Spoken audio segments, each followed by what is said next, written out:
nongeye kubashimira cyane. Umunsi mwiza ni coach Esdras Karekezi. Uyu munsi turaganira kimwe kuri imwe muri message zakomotse muri feedback cyangwa se mu message twohererejwe n'abakunzi bacu bashimye ikiganiro twatambukije, ariko mitako nifuza ko twaganira ku buryo bwo guhana amakuru. Abo guhana amakuru cyangwa se twakita communication. Communication ni ubundi ni domaine cyangwa se ni gisata kinini cyane, ariko kikaba ari cyo kizingatiye cyangwa se gifungiranyemo ubuzima, gikubiyemo ubuzima bwa buri gikorwa cyose dukora hano mwese. Ndavuga ngo mu guhanahana rero amakuru hari ibintu by'ingenzi bitatu ngiye kuvugaho. Ibyo bintu bitatu by'ingenzi ni ibintu byinshi cyane twirengagiza mu buzima bwacu bwa buri munsi.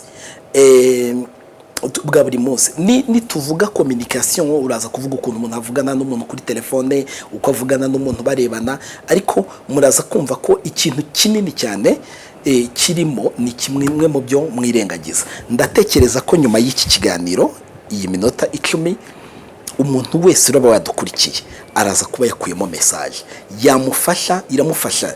Communication mbi yica umuryango, communication mbi ikwikira izina, communication mbi ituma icyo ushaka kuvuga kitumvikana, communication mbi ituma uvuga amagambo menshi, communication mbi ituma utavuga aho wagombaga kuvuga, communication mbi cyangwa se guhanahana amakuru kubi cyangwa se kutabimenya bifite ingaruka. Hari rero icyegeranyo ndi buhereho cyakozwe ni kimwe mu byo nasomye mu bitabo nasomye kera, ni ku bushakashatsi bwakozwe muri Universite ya San Diego, bwavugaga ku bice bigeze kuri bitatu kugira ngo umuntu akomunike, kuko communication nziza ni ingana success.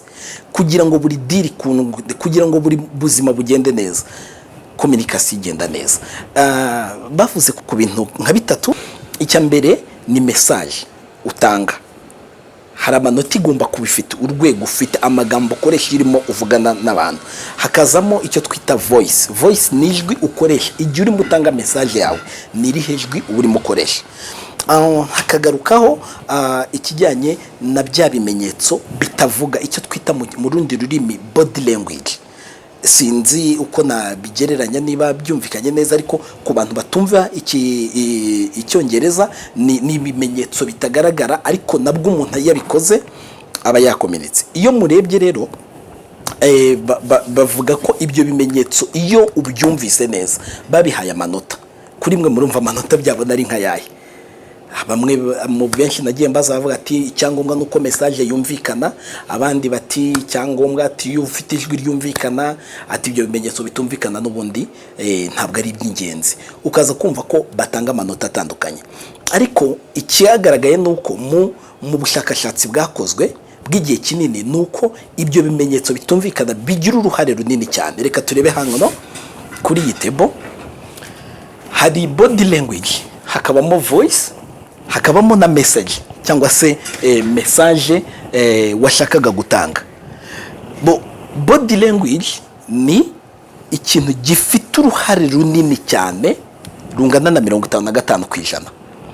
Hakazamo message ifite 7%. Hakazamo ijwi cyo twita voice rifite 38%. Ni mu bireba rero muraza kubona ko kimwe abantu benshi bagiye bavuga yuko kitari ingenzi nicyo cy'ingenzi cyane. Ikindi ni ijwi ukoresha. Reka turebe rero ibice by'ingenzi bigize iki ngiki, kuko kugira ngo utsinde niba isomo rimwe rifite amanota 55%, irindi rikagira amanota 38%, irindi rikagira amanota. Niba ujya utanga message yonyine utitaye kuri ibi byombi, bivuze ko message yawe ntishobora kumvikana. Message yawe ntishobora kumvikana, kandi niba uramuka n'ubundi utanga ubutumwa bwawe ukoresheje ijwi ryiza, ufite ijwi ryiza cyane, ufite ubutumwa bwiza uri gutanga bufite umumaro, ariko ntibwumvikane kubera iki? Nuteranya 7 na 38 biraba na gatanu. 45 n'ubundi ku munyeshuri wabonye amanota 45 aba yatsinzwe. Si n'umunyeshuri gusa, nuwa ngo iki communication yawe niyo 45 wayitsinzwe. Byasaba rero ngo uyigire gute? Iki gice cy'ingenzi ni gice twese twirengagiza.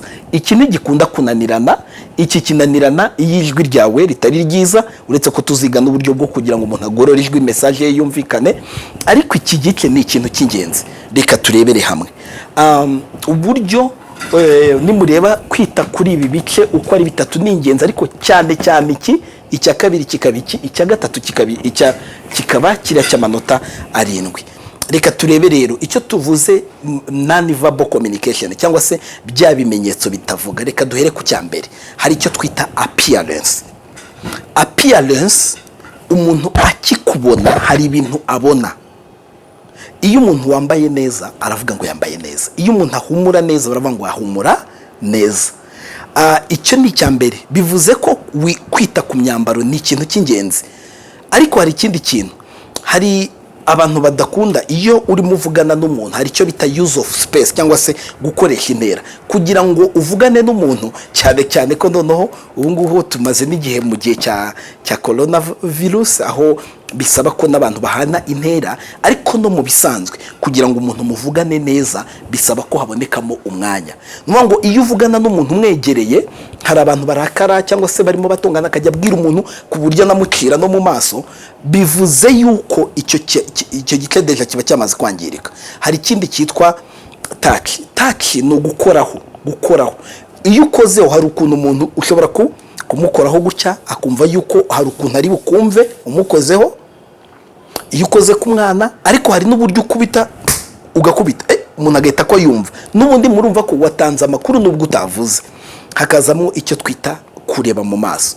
Umuntu murimo muganira mugomba kureba murebana mu maso. Iyo utamureba mu maso uba wamaze kwica communication. Niba ukeneye umusaruro mwiza w'urugo rwawe, wa business yawe, naho usengera, bisaba ko urebana mu maso n'umuntu murimo muganira. Hakazamo icyo rero icyo bita ijwi ukoresha. Reka twongeye tuvuge, iyo muganira n'umuntu, ushobora kuganira n'umuntu ufunze amaboko yawe, ushaka kuganira n'umuntu amaboko yawe ari gukora, umutwe wawe uri gukora wikiriza, werekana kuri kumwumva. Ibyo ni ibintu byingira kamaro bifite amanota 55 yose nkuko twabibonye y'ingenzi cyane.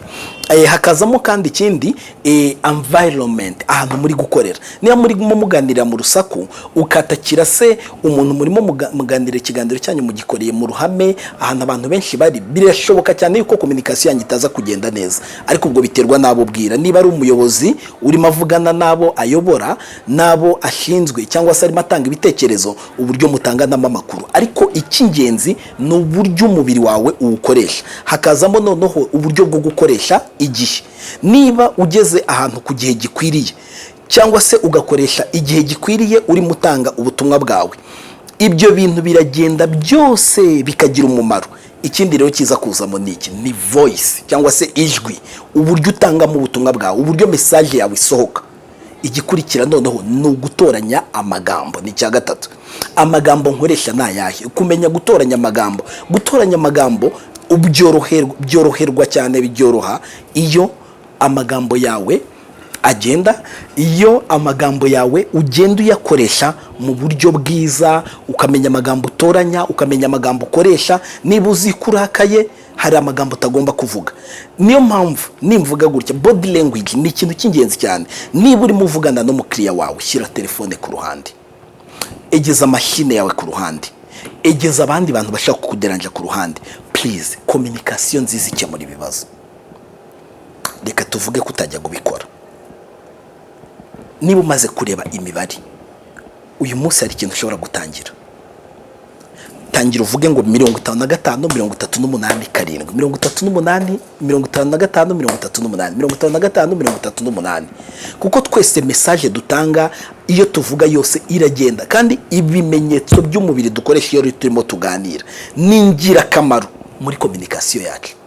Nabasabaga ngo uko mubishoboye kose dutangire dukominike. ibi bintu byose nk'uko navuze ni binini cyane, hari igihe ntabirangiza nonaha, ariko uko ukominika, utanga ubutumwa bwawe, utanga message yawe, bigira umumaro kandi we bihesha agaciro. Be on time, baku gihe, koresha amaso igihe uganira n'umuntu, irinde kwicara uko wicaye, uko umuhana intera, uko mumeze, ibyo bintu bigira umumaro. Muzumva ko hari ingo ziri butangire zimere neza kubera juste guhindura imikorere ya communication. Hari ibintu biri bugende neza kubera guhindura uburyo wavugaga, ijwi wavugaga ukavuga uko ukabihindura, ukavuga ngo ibi bintu bigira uburemere bukomeye mu buzima bwanjye. Reka mbabwire, communication igenze neza, ibintu byose mu buzima bigenda neza. Hari abantu batakumva kubera kukominika nabi, hari abantu ariko ubu noneho bagiye gutangira kukumva nutangira gukominika neza. Ukenera ubufasha yakoresha izi nimero zacu ziba ziri hano tuba twabahaye, akatubaza ibibazo, haba kuri message, haba kuduhamagara, tukamuha amakuru. Kandi ibyo bintu ni ingenzi, nubikora natwe tuzagira umumaro. Nutangira guha service nziza abandi, bizagaruka bitugarukeho natwe wongera uduhe service nziza. Murakoze, mwari kumwe n'inshuti yanyu Coach Esdras Karekezi.